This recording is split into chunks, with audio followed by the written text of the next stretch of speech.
Hi, I'm Carl Zha, the host of Silk and Steel podcast, and this is my lovely fiancée, Ani.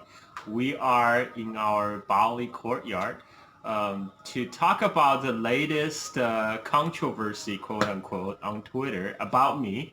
And this happened this happened regularly now. Sorry, I Okay. interrupt you. But can I be the host this time? Okay, yes. My 'Cause- lovely host, Ani. So this video I requested because I requesting it because he's been on Twitter a lot lately, and I was asking him what happened, and he told me almost the whole story, but not all. So we were talking about what happened, what people talk about him, and the clarification about that, of course. So A lot of personal Yeah. attacks. A lot of personal attacks. so I just want you guys to know that he's been on Twitter since 2009. That's what I was seeing on the profile. Like he Yeah. joined on 2009, and I just joined in like 6 months ago when I date this guy. So She was stalking me on Twitter. I didn't know he's kind of famous. Twitter famous, not really famous. You also famous before on Weibo. So I didn't know a lot about him, and I just know him on Twitter for the past 6 months, and I saw a lot of people talking shit about him. Some people just, I don't know, make up something, just making it up to make him look so bad. I stir a lot of emotions in people. I guess so. So I understand. So here we are. We're going to talk about it, and we will start with the recent one. What happening, and how can it be like this? Most latest controversy. Yeah, as you guys know, if you guys are the followers of him, like at Carlza, so you guys know what happened, and let's just dive into it now. Yeah. So this happened because a recent tweet sent out by Leda Hong Fincher, who has quoted a video by People's Daily on Twitter. The video itself is a cute video about dating couple across ethnic lines. That is a Uyghur boy from Xinjiang dating a Han Chinese girl. And the video itself, it seems cute, but she framed it in such a way that it's quite sinister. In fact, let me read what she said, and this led me to respond. So she said, "Oh, look at that! She cut out the part that." Oh, here we go. Yes. So she said, this disturbing video is part of Beijing's effort to dilute the Uyghur population by pushing Han-Uyghur marriage. Okay, you guys will see on the screen. I will add it to the screen. The tweet. The video and the video itself. You guys can judge for yourself whether this is. Yeah, I guess. I don't know, because I'm new to the video editing, guys. So probably I'll just put it on the description for the link of the video. But before I knew about what happened, he just showed me the video, and I don't really understand because it was in Chinese, I guess. The language is different. So I just looking at it, and it's cute, like different like a couple from a different race, just that thing, using online date like everyone else doing it. And I was like, oh yeah, it's cute. So what's up about it? That's what I was asking him, and then he Yes. showed me what. Leda Hong Fincher's comment, she said this is very disturbing. First of all, it wasn't even a video about marriage. It's just two young people dating. Like it's from no bond yet, like not a marriage, like no ring yet or something. Yeah, and so I did a snark comment. I actually didn't even quote her because she blocked him. Yeah, so I just did a screenshot and I said, I paraphrased her. I said, race mixing Mixing. is disturbing, quote unquote. And I said, okay, tell us how you really feel about your white father marrying your Chinese mother, Letta. Because, Letta, she's mixed race. Her dad is white, her mom is Chinese. And I felt it was a bit hypocritical for her to make such comment. And I felt her comment is very problematic. And this is my tweet that just happened to gone viral. And then Okay, hold on. Let's just stop there. Um, if you guys see the video and now you guys know what he's saying, he just basically saying the truth. I paraphrased her. I paraphrased Yeah, so what Leda has the said. video itself doesn't, I don't think, it's not about marriage. It's just people dating. It's still on the stage of dating. I mean, we're in 2020. I mean, the idea that people date across, ethnic lines should be problematic. I just find that her statement very problematic, and that's what prompted me to comment on Twitter. I didn't expect it to go viral, but her response to this was to call up her followers and report me. And this is what she said. She said, "I have never asked before, but people please help me report Carl Zha. I have been inundated with trolls on my thread on the Han Uyghur propaganda video, and I realized it's because this one tweet, which has been RT multiple times. This is targeted harassment." Okay, stop right there.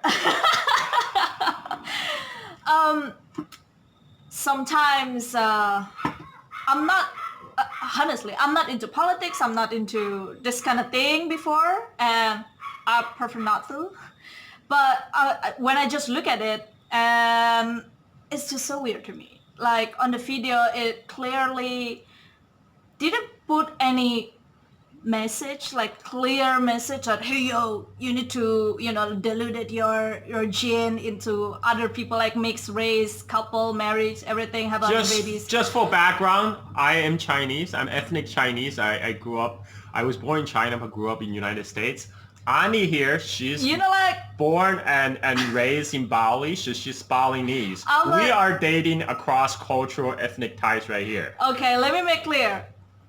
I know I'm not look like a Balinese, but I'm a Balinese girl. A lot of people thinking I'm from India, blah, blah, blah. I thought you were from India when I first met you. And you look like a Japanese. She thought I'm Japanese. Okay, so we are from a different race. I can say that. But you know what? Like, the history of human has been away for, I don't know, how many thousand years? And there's mixed racing, and ever since the beginning, yes, the racists have been making an issue, but come on, we're in 2020. This is 2020, and she's from supposedly very open, progressive part of the world, right? I mean, I think that's what she's supposedly stand for being progressive and multicultural, and to make a problematic comment like that, that's why I took issue, but she made it something much bigger. Yeah, so for me, as a person that also dating across the race, I can say, like, it's super, it's too much, like, I know that there is other people, like other family that probably like stricter to their blood, their gene and everything, but come on, man. And you're not living in that age anymore. The language she used, dilution. I mean, that's like straight out of the Nazi propaganda, diluting a population. This is like the blood and soil crap of 1930s, early 20th century. I mean, we are in 2020 right now. Hello. And not only did she think her comment was not problematic, but she has asked her followers and people who know her to report me. And she's she is supposedly from the respectable China watcher circle, right? Her husband is a big shot New York Times journalist who have like hundreds of thousands of followers on Twitter. And so after that, all these blue check marked account starting to retweet and to ask their followers to unfollow, block, and report me.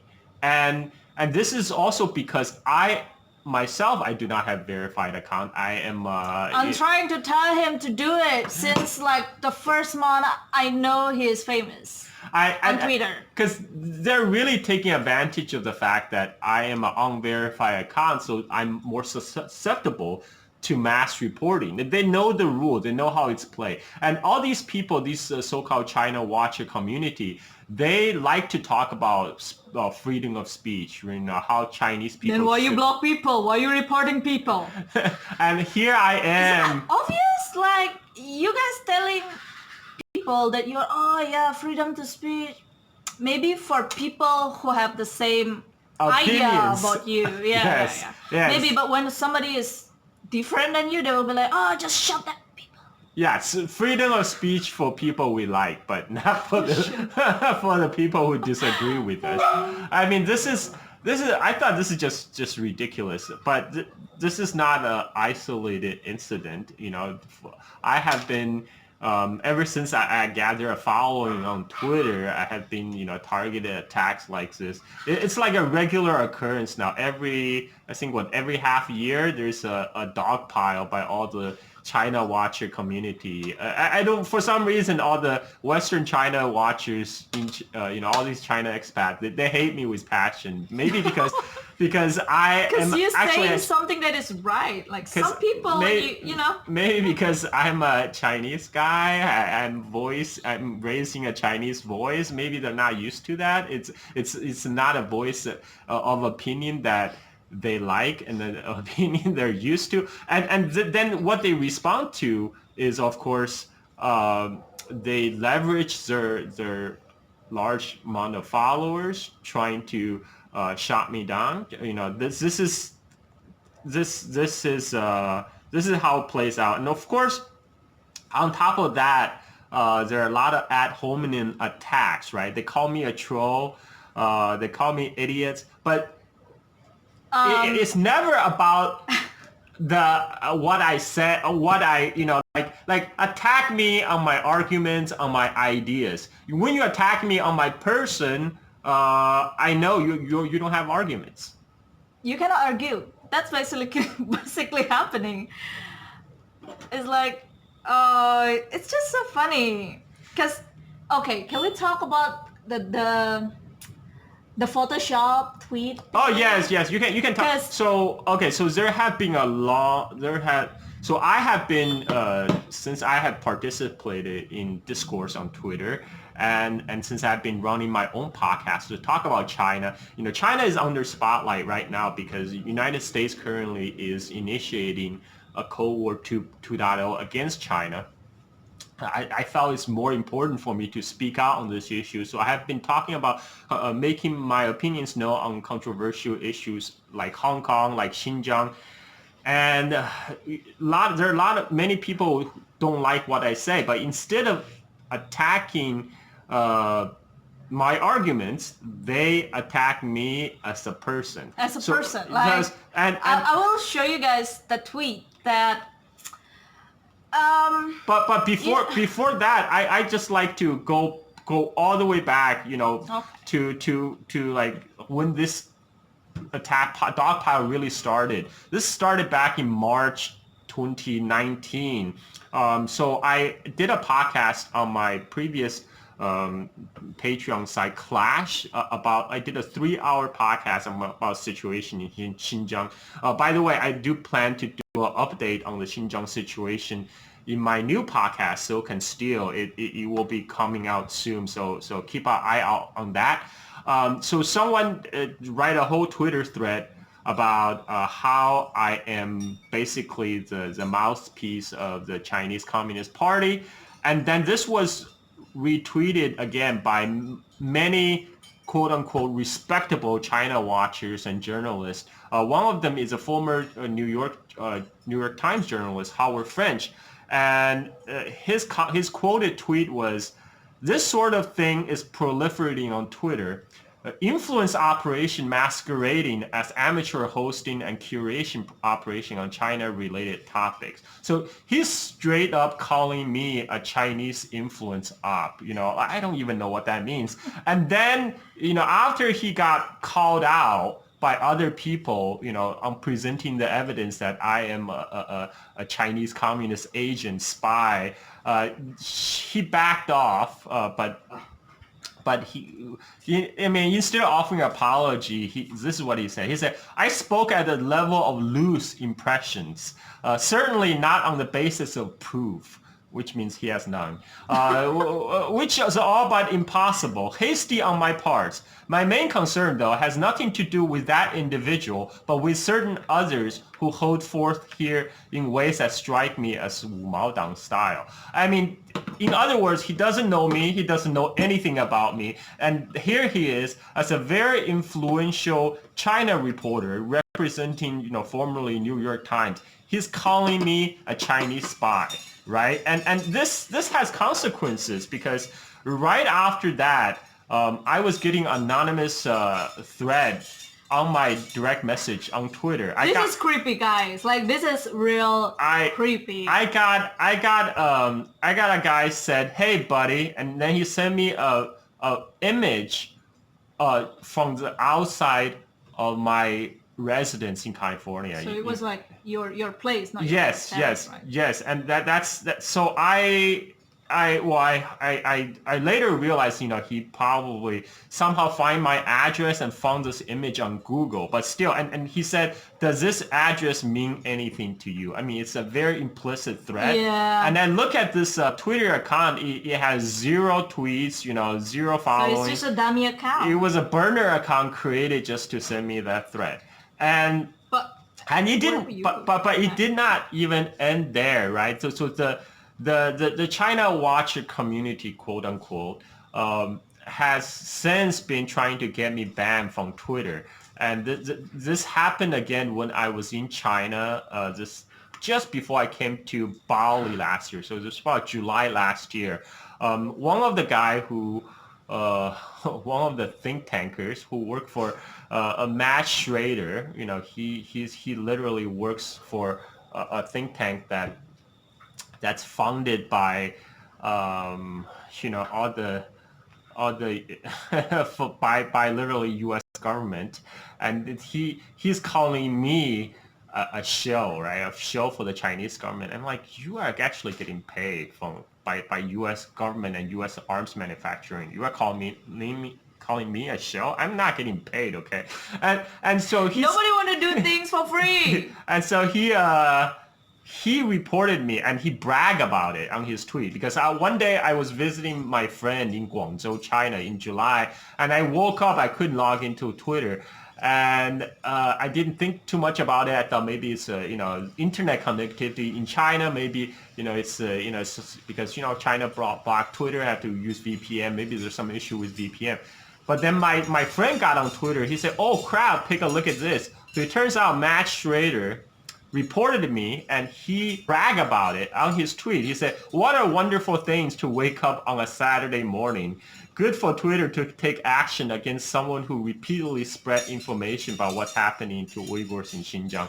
And then she posted a screenshot of Twitter responding to him reporting me. And this actually had my account suspended or temporarily restricted for a few days, because Twitter wants me to verify my information, and I just happened to move from the United States. I was on several month tour of China, and my phone number, of course, is tied to US, and I could not log in to my Twitter because Twitter would send my verification code to my US number, and I sent emails to Twitter support, and they would ignore me for days until my friends in the journalist community, Yasha Levine, Max Blumenthal, Dan Cohen, uh, uh, um, sorry, I'm drawing a blank here, but thank you all. Thank you all of you who supported me. And finally, the Twitter support got back to me, allow me to update my password just via email. So this was my first rung-in with the experience being mass reported by my haters. But it did not end there. So the latest doc right after that, so around December, because they couldn't ban me, they tried to badmouth me, and there's a guy who. Because I was very vocal on the Hong Kong issue, and I was come, and so many supporters of the Hong Kong. Okay, sorry, that's my puppy, Madu, trying to get into the piece of action here, and this it's just such a ridiculous tweet. So maybe we can put the tweet up here. Yeah, we'll put it there. Yeah, this guy, Kevin Carrico, a American who is teaching in Australia, and he made up this tweet about me. He literally took made a Photoshop of my tweet. Like the Twitter, like your nickname, your profile picture, and after that, under that, it will be your Twitter, like what you were saying. So I didn't know this, but apparently it's quite easy to fake other people's tweets. You can actually... Of course. You know what? I study interior, and whole of my study, sometimes we use like Photoshop, like the graphic software to edit the image and everything. And even you can do that on Paint, like if you have Microsoft, whatever. It's like you can just edit it there. Yeah. And when I see that, and I was arguing with someone recently about that fake picture, and I saw that for me, that editing images almost every day for my job, I can see the difference. Like the thickness of the font is different, and also the shade is different. It's not look legit. It's not look like a screenshot, and it's obvious that doesn't matter. That doesn't matter. I mean, it's a whole ridiculous tweet. It says it claims that I said I had that sex thousands of times. First of all, I don't know. First of all, I don't know why they're so obsessed about my sex life. Maybe because you're handsome. Thank you. I love you. That's why I love you. I know I post a lot of videos, pictures of me dancing salsa, because dancing is one of my passions, right? So everywhere I go, I seek out salsa club, Latin dancing. I post pictures. Maybe that prompted that tweet, but I don't even know what that means. It says I said I have had sex thousands of times. I mean, isn't that normal for a human to have sex thousands of times in his lifetime? Honestly, it will be weird if I heard the guy don't have enough sex all of in life. My friend on Facebook said I should have said this is a Photoshop, but I can confirm the allegation is true. But I mean, come on, it's just normal for a human being with a normal sex life to have sex thousands of times in his lifespan. Yeah, I mean, like, really think about it, it's possible. It's normal. Yeah. It's normal. I'm 40s. I'm in my 40s. Don't say your age. I look so young though. So yeah, like having sex for 1,000 times in a lifetime, that's truly possible. Like it's possible, but to have it in one night, like they say, like you have 1,000 of. Oh yeah. How many girls in that room will be? Like these that become like kind of a meme to attack me, right, among my haters, and most recently this guy he's self-proclaimed in his profile he called himself China Store and self-proclaimed idiot. So I can't disagree with him. He said I don't even understand what this means. The China. He said, what? yeah, he did a mock thread like, remember he's the Carl Nova who had Carl Nova with 10,000 one night stand. I'm like, oh my god, this guy is a freaking like professor. Or something really? like he's like a doctor of anthropology or something like. Seriously. And he's like a long-term China resident. I'm like, you are a respectable person. Who's saying like, that? Why? You know what? If you are my professor, I will definitely say, no. I'm out of this classroom. I will not. I don't want you to teach me if you make a statement like that about someone else that you not even know. Like, yeah, and especially in that kind of topic. Like, don't you have anything else to say about him?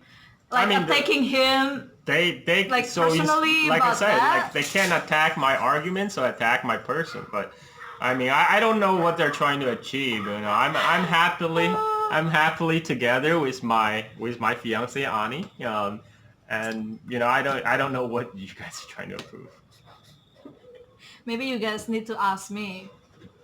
No, don't do that. Don't do that. Okay, it'll be a separate video for Patreon only. No, I'm kidding. Maybe we can make a tire about it. I'm kidding. Maybe serious. Yeah, so 50-50 serious, okay? So people are ridiculous. I mean, I guess it's just a fact. But what I really can't stand is the hypocrisy, right? Like these same people who talk great deal about freedom of speech. How it is important for, you know, the Chinese government to allow common Chinese people to speak. I'm born in China. I was raised in China until I was 13 years old. So I think I know a little bit about China. He's more Chinese than most of you guys. and then why is it that every time I talk up in Twitter, I get attacked for being the most ridiculous things and this mass reporting? It's just censorship. This is what it is. It's just censorship. You guys those people just cannot handle you. They don't know what to do with you. That's true. I can't handle myself sometimes. Okay. On that note, thank you guys for listening to my rant. I mean, I was just mostly ranting on Twitter, but Ani really wanted me to. Because it's been so tiring to see you sitting down in the chair for, I don't know, 30 minutes straight, like doing this. And I get worked up. I get worked up, yes. And when I was checking on the Twitter and I saw what happened, I was like, this is just stupid. This is just stupid. It's stupid. It's stupid. It's so stupid. And I saw there is one guy who make a dummy account that name it like, Carl's using K. Yeah, I was like, holy crap! He has a lot of time in his life for doing this. Like, I live rent free in people's heads apparently. Wow, you're so obsessed about him. I'm his fiance. I'm not even that obsessed. I'm sorry. I love you too. I love you, but I'm not obsessed. That's healthy. Yes. When you're obsessed, you just kind of go check yourself. Okay. Yeah. So yeah, it's just I would like to say that kind of person who make like a like a parody account of you. If you have one of those people, appreciate them. They just spend their time for you, even if it's not in the right way. I have fans. I have very passionate fans. What can I say? Very obsessive, passionate fans. But maybe you don't want to, like admit it, but it's a reality. Like you spend time too hatefully tweeting about him and like posting stuff about him. You basically are going and stalking on his social media and looking for stuff, trying to make like trying to make shit out of the past. There was a guy who Googled my MySpace picture from like 20 years ago. Anyone still using that app? and it was me. It was my outfit for Burning Man, right? If those of you know what Burning Man is, I was wearing a fall fur coat, right? I was all pimped out and and they think that's somehow reflect badly on me. I don't know. I don't know why, but whatever. I will keep on doing what I enjoy doing, which is living my life in Bali and continue to talk about China because I believe it's becoming more and more important nowadays with so much misinformation, so much media narratives on China, especially we are now in, U.S. is initiating a Cold War 2.0 against China, without much input from the general public. I like to offer an alternative voice, alternative view from the mainstream media. I will continue to do that on the Silk and Steel podcast. And I thank all my patrons who supported me. And He reached his goal. And I reached my goal. I don't know if the video will come before this one or after this one, but we talk about it, and he will start to do the podcast about the Three Kingdoms. Yes, I will do a retelling of the Romance of Three Kingdoms in vernacular English, and in a way that's more relatable and entertaining, in a way that I remembered it, how I received the story firsthand when I was a child from professional storytellers in China. So stay tuned for that. And thank you guys for listening in. Thank you for listening to my rant. And actually, there's more things to say. I don't know. You want to continue? I think it's really enough for now. But what's more to say? I love you. And I thank my support of my fiance Ani, because it's really, there was a point where in Bali where I thought I really came down with COVID, and it's really, I really owe you a lot for taking care of me. So when are you going to marry me? Soon. We'll broadcast it. We'll broadcast it live. Oh my god, I still back to thinking about the recent event about the race mixing. We'll be the race mixing too. Yeah, we will be mixing there. We will do a lot of mixing. Thank you guys. Thank you for listening in. Until next time. Bye-bye. Bye.